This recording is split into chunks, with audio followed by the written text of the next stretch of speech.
Hi friends, ఈ వారం మనం వింటున్నది గోగినేనిమణి రచనలు పరిశీలన అనే పిహెచ్డి పరిశోధనా గ్రంథంలో 11వ భాగం. రచయిత డాక్టర్ అర్జున్ రావు లక్కరాజు, చదువుతున్నవారు రాధిక గోగినేని. మరి ఇప్పటిదాకా 5వ అధ్యాయంలో గోగినేనిమణి రచనలు, భాష, శైలి విశేషాంశాలు అనే 5వ అధ్యాయంలో గోగినేనిమణి గారి సంభాషణా శైలి గురించి తెలుసుకుంటున్నాం. అమ్మ కోరిక కథలో సంభాషణా శైలి. ఈ కథలోని ప్రారంభ సన్నివేశంలో అన్నా చెల్లెళ్ల మధ్య జరిగిన సంభాషణ వారిద్దరి మధ్య ఉండే ఆప్యాయతానురాగాలను తెలియచేస్తుంది. శైలజ: వదినా, నువ్వు ఈ రంగు చీరేగా కావాలనుకున్నావు? సింధు: అవును, ఈ రంగే. చీర చాలా బాగుంది. నీ సెలక్షన్కి తిరుగుండదు. శ్రీరామ్: ఎందుకు శైలు, డబ్బు ఇలా వేస్ట్ చేస్తావు? వేస్ట్ ఏముంది, అవసరమయ్యే వస్తువేగా. కార్డ్లెస్ ఫోన్ పాడైందని ఇంకొకటి తీసుకోవాలనుకున్నావు కదా. వచ్చే నెలలో పిల్లలవి, వదినవి పుట్టినరోజులు వస్తాయిగా. బట్టలు నువ్వైనా కొంటావు కదా, అందుకని ముందుగా నేనే తెచ్చేశాను. చిన్న చిన్న కానుకలకే చూడు పిల్లల మొహాలు ఎంత ఆనందంగా వెలిగిపోయాయో.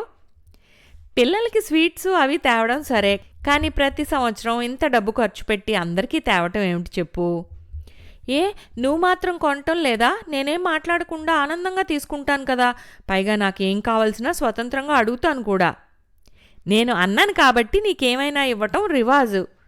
నేను చెల్లెల్ని కాబట్టి నీకేమైనా ఇవ్వటం నాకు ఇష్టంగా ఉంటుంది. గెలుపు నాది కథలో సంభాషణా శైలి. బావా మరదళ్ల సరదా సంభాషణగా సాగింది ఈ సన్నివేశం. గీత: ఏయ్ బావా, ఏమిటా చూపు, ముందు చూపు మార్చు. మాధవ్: ఎలా చూస్తున్నానే? మామూలుగా మాత్రం కాదు. మరి నువ్వు మామూలుగా వచ్చావా? ఎలా వచ్చానే? సురగంగ కెరటాల నురుగులే రూపుదాల్చి అన్నట్లుగా వచ్చావు. అబ్బో, కవిత్వం కూడా వస్తోందే. స్వంతం కాదులే, కొటేషన్. గీత, నిన్న మావయ్యతో నేను చెప్పిన విషయం నీకు చెప్పే ఉంటారు. నా ఇష్టం చెప్పాను, మరి నీ సంగతి ఏమిటి? ఆ చూపు కథలో సంభాషణా శైలి.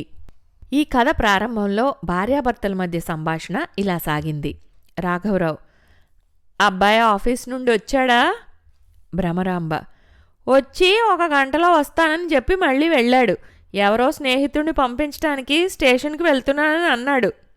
ఎందుకలా ఆముదం తాగిన మొహం పెట్టు కూర్చున్నావు? జరిగిన అవమానానికి ఇలా కాక ఇంకెలా ఉంటానులేండి. అవమానమా? ఏం జరిగిందేమిటి? ఏముంది, మనం చేసుకున్న తెలివి తక్కువ పనే ఇదంతా. చేసుకున్న వాళ్ళకి చేసుకున్నంత మహదేవా అన్నారు. చేతుల్లో ఉన్నది ముందుగా ధారపోసేసి ఆ తర్వాత దయాధర్మం కోసం చేయి చాపితే ఇదిగో ఇలాగే ఉంటుంది. కొడుకుల రాజ్యం పరరాజ్యం అని ఊరికే అన్నారా పెద్దలు? అసలు సంగతి చెప్పకుండా తలాతోక లేని మాటలేమిటి? నిన్న పొద్దున్న అబ్బాయిని పక్కింటి ధర్మారావు గారు వాళ్ళతో మన ఇద్దరము మధుర రామేశ్వరం యాత్రలకు వెళ్ళొస్తామని అడిగామా. చేతిలో పైసా లేదు, ఇబ్బందిగా ఉంది. ఒక 2-3 నెలలు పోయాక వీలు చూసుకుని పంపిస్తానంటే ఏం చేస్తాం, ప్రాప్తం లేదని ఊరుకున్నాం. కానుక కథలో సంభాషణ శైలి. ఈ కథ ప్రారంభంలో భార్యాభర్తల మధ్య జరిగే సంభాషణ పాఠకునికి కథ పట్ల ఆకర్షించేలా చేస్తుంది. సీత: ఏమిటలా చూస్తున్నారు?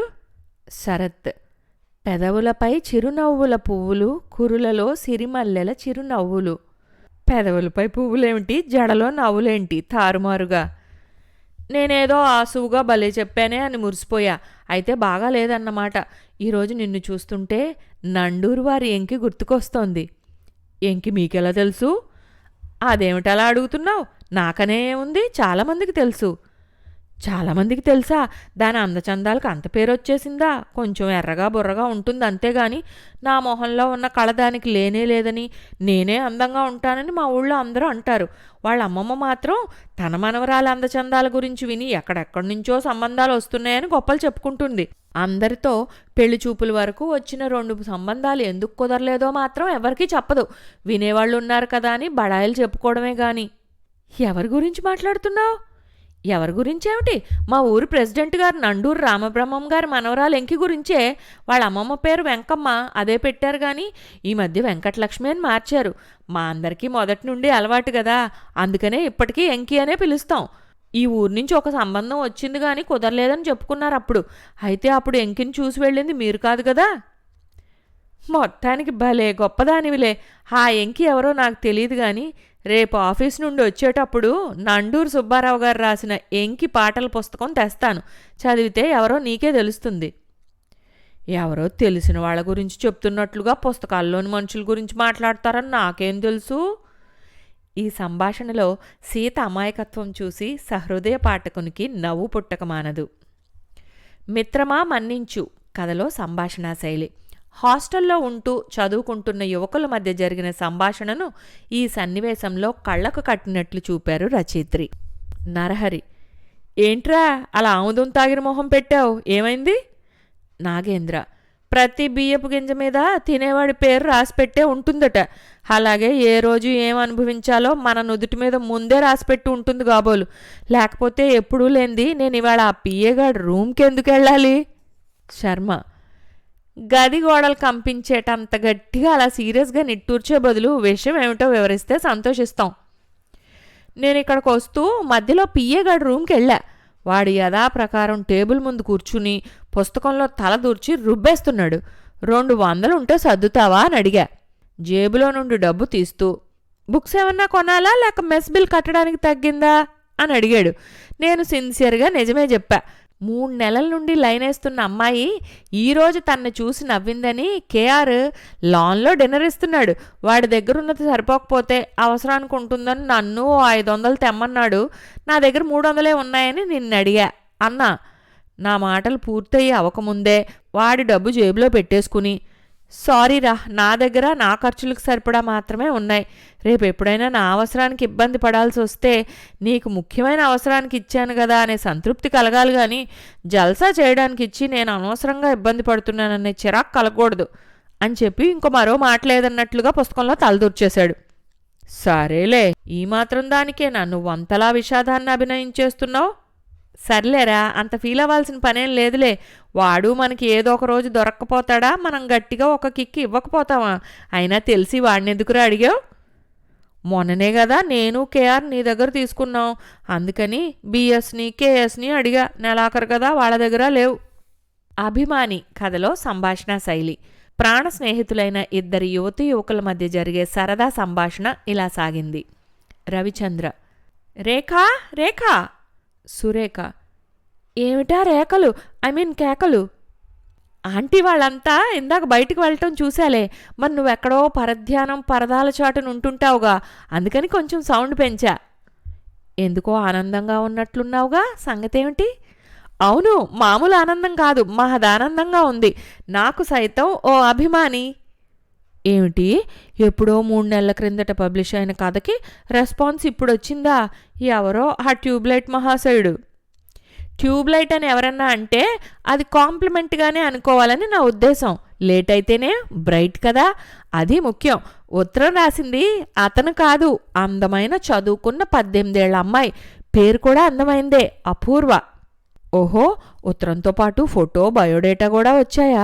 ఉత్తరంలోని అందమైన అక్షరాలే అద్దాల్లా ఆ అమ్మాయి రూపురేఖల్ని చూపిస్తుంటే ఫోటోతో పనేముంది? ఈ ఉత్తరం చదివి చూడు, నీకే తెలుస్తుంది ఆ అమ్మాయి భావాలు ఎంత ఆధునికమైనవో, మనసు ఎంత సున్నితమైందో. మొగలి పువ్వు కథలోని సంభాషణా శైలి. ఒకే ఆఫీస్లో పనిచేసే 2 స్నేహితురాళ్ల మధ్య జరిగిన సరదా సంభాషణ ఈ సన్నివేశం. అనుపమ: వినుత: వినను, కాసేపు ఉండి నీకు సాయం చేయమంటావు అంతేగా. ఆఫీస్ టైం అయ్యాక బాస్ చెప్పినా సరే విన్ను. కావాలంటే రాజీనామా అయినా రాసిచ్చేస్తా గాని. వెళ్ళడానికి అంత ఆరాట పడిపోతావు, ఏముంటుందే ఇంట్లో? ఏముంటుందా? నేను వచ్చేసిన అరగంట తర్వాత కదా మా ఆయన ఆఫీస్కి బయలుదేరతాడు. ఆ కాసేపట్లో ఎన్నిసార్లు ఎందుకు తిరుగుతాడో తెలియదు కానీ బయట నుండి 1/2 టన్ను మన్నైనా ఇంట్లోకి రవాణా చేస్తాడు. నేనిప్పుడు వెళ్ళి ఆ పాదధూళ్ళని అర్జెంటుగా తల మీద చల్లుకోవాలి, తెలిసిందా? అబ్బా, అంత కోపం దేనికే? గ్రామర్ మిస్టేక్ తల్లి. పిల్లా జల్లా లేరు, మీ ఆయన ఇంకో గంటకు గాని రాడు. ఇంకా ఇంటికి వెళ్ళడానికి అంత తొందర ఎందుకని అంటానికి బదులుగా ఏముంటుందని అన్నానే. మా మహానుభావుడి సంగతి నీకు సరిగ్గా తెలీదు. గొప్ప ఆర్టిస్టులే. ఇల్లు మామూలుగా ఉంటే నచ్చదు, మోడర్న్ ఆర్ట్లా గజిబిజిగా మార్చేస్తాడు. స్థానభ్రంశం చెందిన వస్తువులన్నీ తమ తమ నెలవులు చేరాలని నా కోసం ఎదురు చూస్తూ ఉంటాయి. ఇంకో సంగతి చెప్పనా, మా ఆయన తన బద్ధకానికి అనువుగా ఒక కొత్త సిద్ధాంతాన్ని కూడా కనిపెట్టాడు. వస్తువుల పట్ల అయినా సరే గిరిగీసి కూర్చోబెట్టే నియంతృత్వ ధోరణి కూడదట. ఇంట్లోని ఏ వస్తువుకైనా ఎక్కడికైనా వెళ్ళి ఎంతసేపైనా ఉండే స్వేచ్ఛనివ్వాలట. పైగా వాటి కోసం వెతుక్కోవడంలో మనకి బోలెడు కాలక్షేపమే కాకుండా అవి కనపడగానే గొప్ప రిలీఫ్తో పాటు ఆనందము కలుగుతుందట. చాలా బాగుందే. నా ఓటు మీ వారి సిద్ధాంతానికే. మీ ఆయన అంత కష్టపడి కళాఖండంలా తీర్చిదిద్దినింటిని దుర్మార్గురాల్లా యథాప్రకారం మార్చేయడానికి నీకు అంత ఆత్రం దేనికి? ఎందుకంటే అలాంటి ఇంట్లో అరగంట ఉన్నా నాకు పిచ్చెక్కుతుంది కాబట్టి. తనైతే నిక్షేపంగా ఉండగలడు ఎన్నాళ్ళైనా సరే. చుక్కమ్మ కథలోని సంభాషణ శైలి. పల్లెటూరి ఆలుమగల సరదా సంభాషణను ఈ సన్నివేశంలో చక్కగా చిత్రించారు రచయిత్రి. గంగ: ఏటి ఇంకా నెగలేదా? అవతలు ఇన్ని పనులు పెట్టుకుని అంత మొద్దు నిద్రేటే? నూకరాజు: నీ పేరు గయ్యాళి గంగమ్మని జనాలు మర్చిపోతారేమోనని నీకు భయం ఏటే ఊరంతా వినపడేటట్టు అరుస్తావు? ఈ ఎకసక్కాలకేం గాని అటెళ్ళి చూడు, మీ చుక్కమ్మ ఊరంతా నోరు చేసి మొగుడి మీద ఎలా రంకలేస్తుందో. గయ్యాళి గొంతులు ఎవరిదో అర్థమవుతుంది. ఏటి చుక్కమ్మ భీముడితో గొడవ పడుతుందా? ఏటైందే? ఏమో నాకేటెరుక. హోటల్లో పాలుబోసి వస్తుంటే చుక్కమ్మ గొంతు సైరన్లా అనిపిస్తుంది. ఇరుగు పొరుగు సేరి సోద్దం చూస్తున్నారు. నేనటు పోలేదు. తెలివితేటలు కథలో సంభాషణ శైలి. ఈ కథలో భార్యాభర్తల మధ్య సంభాషణ చాలా చమత్కారంగా సాగింది. చలపతి: చూడు, ఎంతమంది ఆడవాళ్ళు ఎన్ని ప్రోగ్రాముల్లో పాల్గొంటున్నారో. నీకు ఏ తెలివితేటలు లేవు. కనీసం వంటలు చేస్తూ అయినా టీవీలో కనిపించవచ్చుగా. ప్రతిమ: కొత్త రకాల వంటలు చాలానే చేయగలను, కాకపోతే కావలసినవన్నీ మీరు తేలారని సంశయిస్తున్నానంతే. ఆ మాత్రం నేనెందుకు తేలేనోయ్? వచ్చే వారం ఓ ఛానల్ వాళ్ళు నేను చేసే కాకరకాయ పాయసాన్ని షూటింగ్ చేస్తామని అంగీకరించారు. కావలసినవి లిస్టు రాసుకోండి. చెప్పు. వంటకానికి కావాల్సినవి ఇంట్లోనే ఉన్నాయి. నాకు కావాల్సినవి తెస్తే చాలు.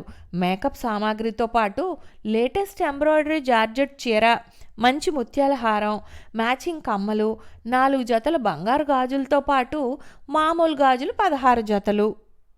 నేను తెలివి తక్కువగా నోరు జారాను. నీ తెలివితేటలు అమోఘం. కీడెంచి కథలో సంభాషణ శైలి. అక్క కూతురికి కాబోయే అత్తారింటి విషయాలు తెలుసుకుని వచ్చిన పిన్ని అక్క కూతురితో అక్కడ విషయాల గురించి ఆందోళన పడుతూ చెప్తున్న సందర్భంలోని ఇద్దరి మధ్య జరిగిన ఆసక్తికర సంభాషణ. స్వర్ణ: నువ్వెప్పుడొచ్చావు పిన్ని? కామేశ్వరి: నేనొచ్చి 1 గంట అయిందిలే. ఏంటి అందరూ అదోలా ఉన్నారు? నేను మోసుకొచ్చిన వార్త అలాంటిది. అందరి మనసులు పాడయ్యాయి. ఊళ్ళో ఎవరికైనా బాగాలేదా? అందరూ నిక్షేపంగానే ఉన్నారు. మొన్న ఈ మధ్య మా పక్కింట్లో ఉండే రామాయమ్మ వాళ్ళ బంధువులింటికి వెళ్ళొచ్చిందిలే. నీకు కాబోయే అత్తారు ఊరే అది. రామాయమ్మ బంధువులకి మీ అత్తగారు వాళ్ళకి బీరకాయ పిచ్చి చుట్టరికం ఉందట. ఈవిడ ఆ బంధువులతో కలిసి ఒకరోజు మీ అత్తగారింటికి వెళ్ళొచ్చింది. ఆవిడ చెప్పిన సంగతులు విన్నాక నాకు మతిపోయిందనుకో. 2 ఏళ్ల పాటు మంచి సంబంధం కోసం వెతికి వెతికి చివరికి ఇలాంటి గోతిలో పడ్డావేమిటా అని. నాన్న వాకప్ చేస్తే కుమార్ గురించి వాళ్ళ కుటుంబం గురించి అందరూ చాలా మంచిగా చెప్పారు కదా. కొందరు అలాగే చెప్తారు. మందేం పోయిందని ఏదో ఒకటి చెప్పేసి చేతులు దులిపేసుకుంటారు. ఏదైనా నష్టం జరిగితే మనకే గాని వాళ్ళకేం పోయేదేం ఉండదుగా. అసలు సంగతి ఏమిటో చెప్పు పిన్ని. అయ్యో చెప్పకుండా ఎలా ఉంటానే? నేను పనిగట్టుకుని వచ్చింది అందుకేగా. మనకి ఏదైనా పిండి వంటలు తినాలనిపిస్తే వండుకోవడానికి బద్దకిస్తాం కానీ నూనె పిండి అయిపోతామేమోనని అలాంటి చిన్న ఖర్చుల గురించి ఆలోచించం కదా. కానీ మీ అత్తగారింట్లో మాత్రం ఆలోచిస్తారు. అంత పిసినారులు అన్నమాట. స్నేహం కథలో సంభాషణ శైలి. ఈ కథ అన్నదమ్ముల మధ్య జరిగిన సంభాషణగా ప్రారంభమవుతుంది. మాధవరావు: దోస్తీని మించి లేదు లోకాన, అది రత్నాల కన్న మిన్న తూకాన, మిత్రుడే కావాలి సుఖమున శోకాన అన్నాడు, విన్నావా? రాఘవేంద్ర: కొటేషన్ బాగుంది. ఇప్పుడు ఎందుకు చెప్పావో కూడా అర్థమైంది. అయితే అన్నయ్య, మన అనుభవాల నుంచి పాఠాలు నేర్చుకోవాల్సిన అవసరం ఉందంటావా లేదా? ఆ మధ్యనే స్నేహితుడు రామ్మూర్తి అవసరానికి నీ దగ్గర లేకపోయినా ఎవరి దగ్గర నుంచో అప్పు తెచ్చి మరీ సాయం చేశావు. అతని పరిస్థితి బాగానే ఉంది. ఆర్థికంగా తగిలిన దెబ్బ నుంచి కోలుకోవడానికి నీకు మాత్రం ఏళ్లు పట్టింది. అప్పుడు అంత్యనిష్ఠూరం కంటే ఆది నిష్ఠూరం మేలనుకుని నువ్వు ముందే ఊరుకుంటే సరిపోయేదిగా. రాఘవా, ఇది చెప్పు. నేను ఇబ్బందుల్లో ఉంటే నా స్నేహితులు ఎవరైనా సహాయం చేయొచ్చంటావా? ఆది నిష్ఠూరం మేలను ఊరుకోవాలా? అదేంటన్నయ్య అలా మాట్లాడుతావు? ఆ రామ్మూర్తి మోసం చేశాడని విషయం చెప్పి తప్పించుకునే వీలున్నా అలా చేయకుండా బాధ్యతగా అప్పు తీర్చావు. అలాంటి నీకు సాయం చేయాలంటే ఎవరైనా సందేహించాల్సిన పనేమిటి? అందరినీ ఒకే ఘాటును కట్టేయలేం కదా. మనిషికి మనిషికి ప్రత్యేకమైన విలువలుంటాయి. అదే కదా నేను అంటున్నాను, అందరినీ ఒకేలా అనుకోకూడదని. ఆ రామ్మూర్తి స్వప్రయోజనం కోసం స్నేహాన్ని కాదనుకున్నాడు కానీ స్నేహం కోసం ఏమైనా చేసేవాళ్ళు ఉంటారు. నేనైతే స్నేహితుల అవసరానికి సహాయం చేసి నష్టపోయిన పరిస్థితి కంటే ఏమీ చేయలేకపోతేనే ఎక్కువ బాధపడతాను.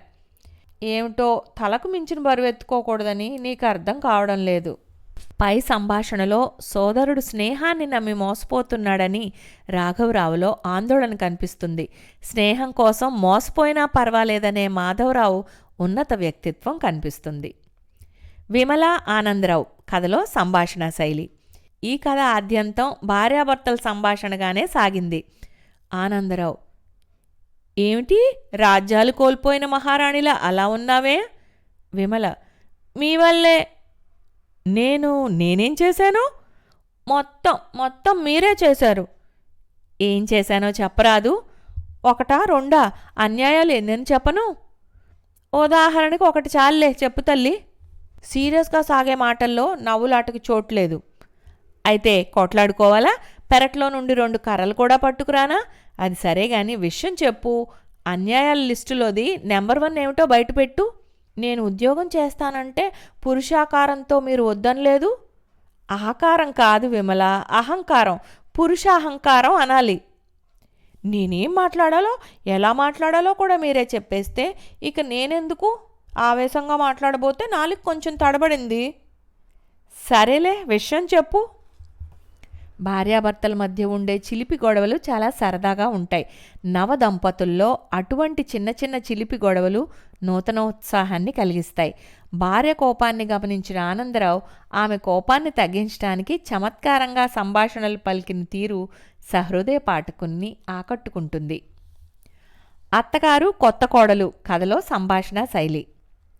ఈ కథలో అత్తా కోడళ్ల మధ్య జరిగిన చమత్కార సంభాషణ కథ పట్ల పాఠకున్ని ఆకర్షించేటట్లు చేస్తుంది. అత్తయ్య: మీనా, ఏమిటే అది? కోడలు: కళ్ళజోడు లేదా? ఎక్కడ పెట్టారు? తెచ్చివ్వనా?